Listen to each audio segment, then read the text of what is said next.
Okay, we are looking at the circumstances behind this announcement as it was revealed to the world.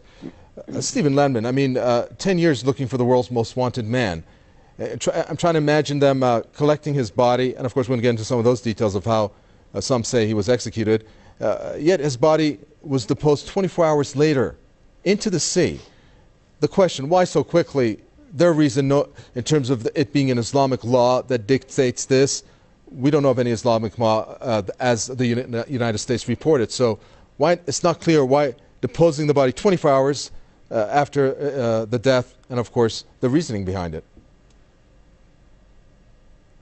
Well, you understand Islamic law. The U.S. public does not. They'll believe anything the president says. Look what happened right after the incident. Within 24 hours, Obama got a nice bump in popularity. I think that was also an issue. He was sagging a little bit. We have a very weak economy at home. So these events are always strategically timed, whatever they may be. So, I mean, supposedly getting bin Laden is a very big event, but Obama is getting a boost, distracting people from their economic woes. It's hard to believe he's doing this for the 2012 election, because that's a year and a half away, and when that election rolls around, people will be voting their pocketbook issues, not some guy halfway across the world, whoever he is. My feeling is that the idea of America leaving Afghanistan, they may change tactics in Afghanistan. Who can know? But I honestly don't see America leaving Afghanistan. In fact, I think Afghanistan is a perfect war for America, a war that never ends, because America has a permanent war agenda, and the idea of no war would drive people here apoplectic. The war profiteers, the defense contractors, the private military contractors, they need wars to run their businesses. So Afghanistan is perfect. Keep that thing going. Weapons, munitions, PMCs on the ground. I mean, this thing goes on. And now, of course, Iraq is still going. And now we've got Libya. There's a possibility America could get into Syria.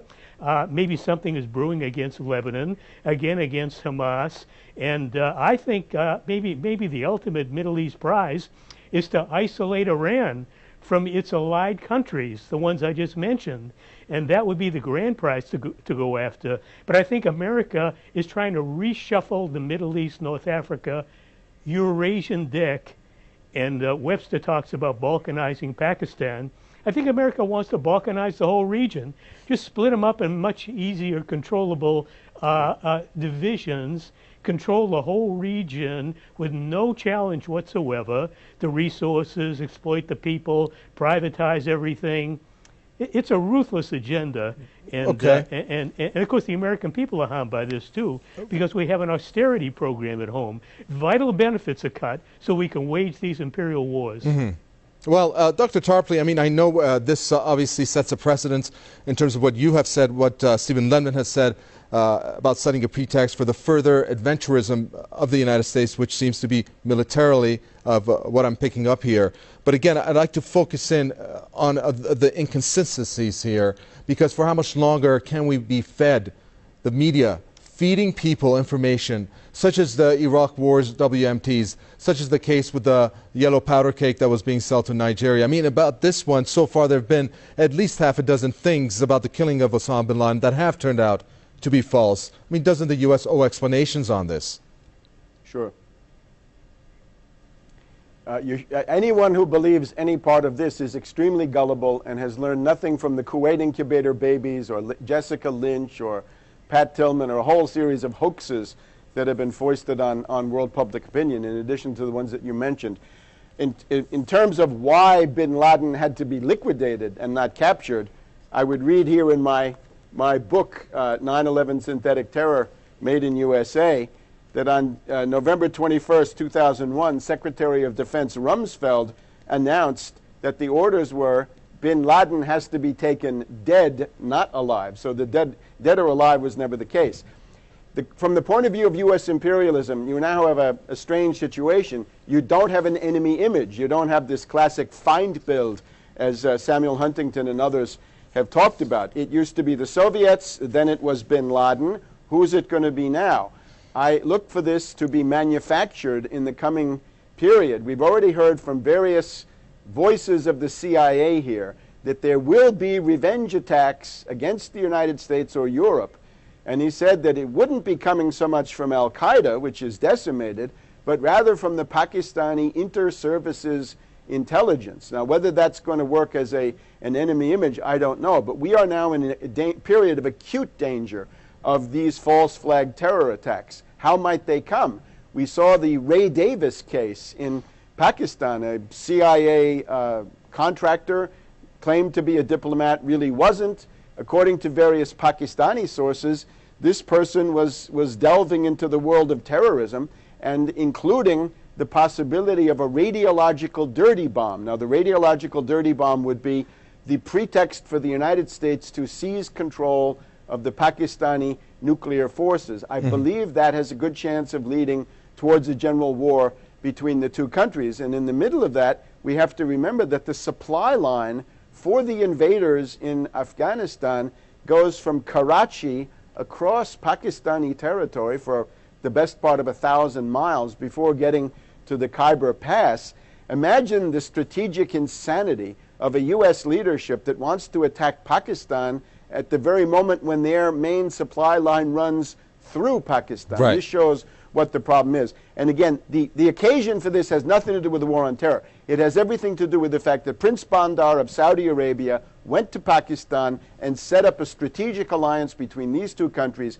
If the U.S. tries to overthrow Saudi Arabia with a color revolution launched from Bahrain or more likely from Yemen, the Saudis will get a division or more of Pakistani troops, and it's possible that Saudi Arabia is already under the Pakistani nuclear umbrella. So this is the real cause, that geopolitics, and the alignment of that combined with China and to some extent with Russia. Well, I'm trying to put this into context here. Forgive me, and let me go to Eugene Jones. I mean, we're talking about the region between North Africa and the Middle East, where all these uprisings and revolutions are taking place. Since we can't escape the pretext of the United States in this incident, in which Dr. Tarpley talks about Pakistan quite convincingly. I mean, Eugene Jones, it's just this a war machine that keeps moving, helps the manufacturers in the United States produce all the military equipment. Their next target being Pakistan, which they've quite conveniently have said the AFPAC region. I mean, is that what this announcement is setting up not only the American public with an economy that's stagnating to be prepared for, along with the rest of the world? I think the American foreign policy was caught by surprise by the revolutions all throughout the Arabic world. I think this is their way of restructuring their whole program in the Middle East after a failed policy in Afghanistan in particular, and also to some extent in Iraq. But I think that we need, the American people need to think about this in a bigger context. Tom Paine once said that in America the law is king. Now, I used to teach this text to American students when I was a professor. What we have here is the total undermining of any sense of law. And once you have an undermining of the sense of law, you have an irrationality that comes into your foreign policy. And that's what I think we're seeing. And when you have an irrational foreign policy, you make mistakes. And so now we're not going to, it was just announced as I arrived in the studio that they're not going to announce, release the videos of this raid. Well, why is that? Well, because it would make this total subversion of the rule apparent. If you want to understand what this raid looks like, I recommend a film by Steven Spielberg called Munich, about the Mossad attacking the alleged people who were involved in the Munich incident. Now, I have to say alleged because, according to the rule of law, you're innocent until proven guilty. Well, what is this like? Well, look at that movie. They go busting into this house, the guns start going off, and there's a guy holding a picture up. Is this the guy? Is this the guy? Well, we don't know. They're shooting. This is not the way you identify someone who may or may not be responsible for a crime. You have to do this in a court of law. So if we're undermining this, what exactly do we stand for? If America doesn't stand for the rule of law, it stands for nothing. That's all we ever had. That's all we ever had. We have no king. We have no established religion. Some people say we have no culture. What did we have? We had the rule of law, and that is now being undermined here by this incident. Okay. We dealt with this during World War II. There's another film by Alfred Hitchcock called Lifeboat, in which the people in the lifeboat from a ship that was torpedoed by the Nazis are debating, are we Nazis? How are we different than the Nazis? Well, now we have to ask ourselves, how are we different than the terrorists? How are we different? If we undermine the rule of law, there's no difference. Okay, I'd love to ask another question for Stephen Lendman. Unfortunately, we just don't have the time. Obviously, so much more to discuss here, but I want to thank all my guests. You're just listening to Eugene Jones there from South Bend, Indiana. He's the editor of Culture Wars magazine. Thank you so much. Also, author and historian Dr. Tarpley from Washington. Thank you for your statements. And Stephen Lendman, pleasure to have you from Chicago, writer and radio host, and of course, you, the viewer, for watching this edition of News Analysis. If you have any questions, please do send them to us. We'd love to hear from you. Newsroom at PressTv.ir. From me, Webster Tarpley, and the entire team, it's goodbye.